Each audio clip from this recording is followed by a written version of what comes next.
श्रीराम समर्थ।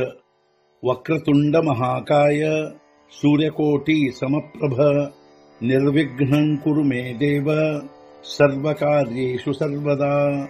गुरुर्ब्रह्मा गुरुर्विष्णुः गुरुर्देवो महेश्वरः गुरुः साक्षात् परब्रह्म तस्मै श्री गुरवे नमः। विदेहापरि चालवूनी प्रपंच मुमुक्षु जनालागी अध्यात्म चर्चा करोनी बहुलोकजे मेळवीती। नमस्कार त्या ब्रह्म चैतन्य मूर्ती अलंकापुरी पुण्यभूमी पवित्र तिथे नांदतो ज्ञान राजा सुपात्र तया आठवीता महापुण्य राशी।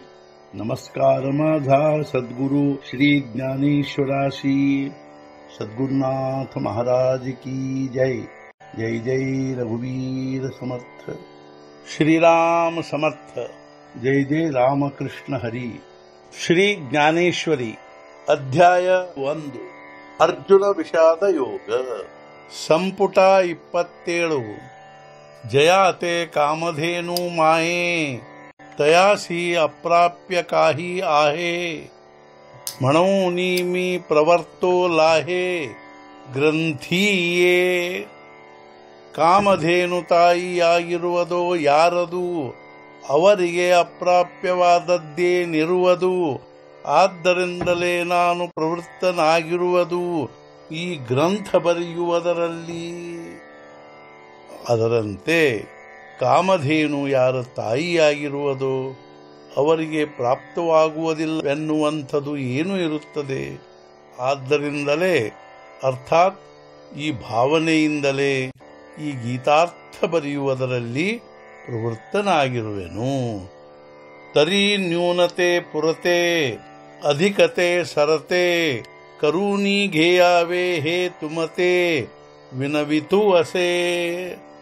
ಕಡಿಮೆ ಅನಿಸಿದ್ದನ್ನು ಪೂರ್ಣ ಮಾಡಿಕೊಳ್ಳಬೇಕು, ಹೆಚ್ಚಿಗೆ ಅನಿಸಿದ್ದನ್ನು ಬಿಟ್ಟು ಬಿಡಬೇಕು, ಈ ರೀತಿ ಸ್ವೀಕರಿಸಬೇಕು। ಇದನ್ನೇ ನಿಮ್ಮಲ್ಲಿ ವಿನಂತಿಸುವೆನು।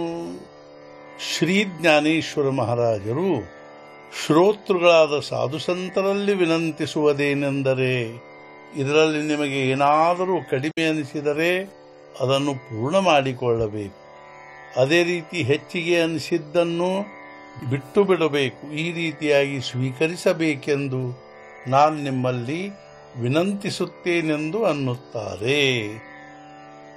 आता देईजो अवधान तुम्ही बोलाविल्या मी बोलेन। जैसे चेष्टे सूत्राधीन दारू यंत्र। ಈಗ ಕೊಡಬೇಕು ಲಕ್ಷ್ಯವನ್ನು, ನೀವು ನುಡಿಸಿದ್ದನ್ನೇ ನಾನು ನುಡಿಯುವೆನು। ಕುಣಿಯುವುದು ಕಟ್ಟಿಗೆ ಗೊಂಬೆ ಸೂತ್ರಧಾರನು ಕುಣಿಸಿದಂತೆ। ಶ್ರೀ ಜ್ಞಾನರಾಜರು ಶ್ರೋತೃಗಳಿಗೆ ಅನ್ನುತ್ತಾರೆ, ಈಗ ನೀವು ಈ ಕಡೆಗೆ ಲಕ್ಷ್ಯ ಕೊಡಬೇಕು। ಯಾವ ರೀತಿಯಾಗಿ ಕಟ್ಟಿಗೆ ಗೊಂಬೆಯು ಸೂತ್ರಧಾರನು ಕುಣಿಸಿದಂತೆಯೇ ಕುಣಿಯುತ್ತದೆಯೋ ಅದರಂತೆ ನೀವು ನುಡಿಸಿದ್ದನ್ನೇ ನಾನು ನುಡಿಯುವೆನು। सद्गुरुनाथ महाराज की जय। जय जय रघुवीर समर्थ। श्री पंढरीनाथ महाराज की जय। जय जय रघुवीर समर्थ।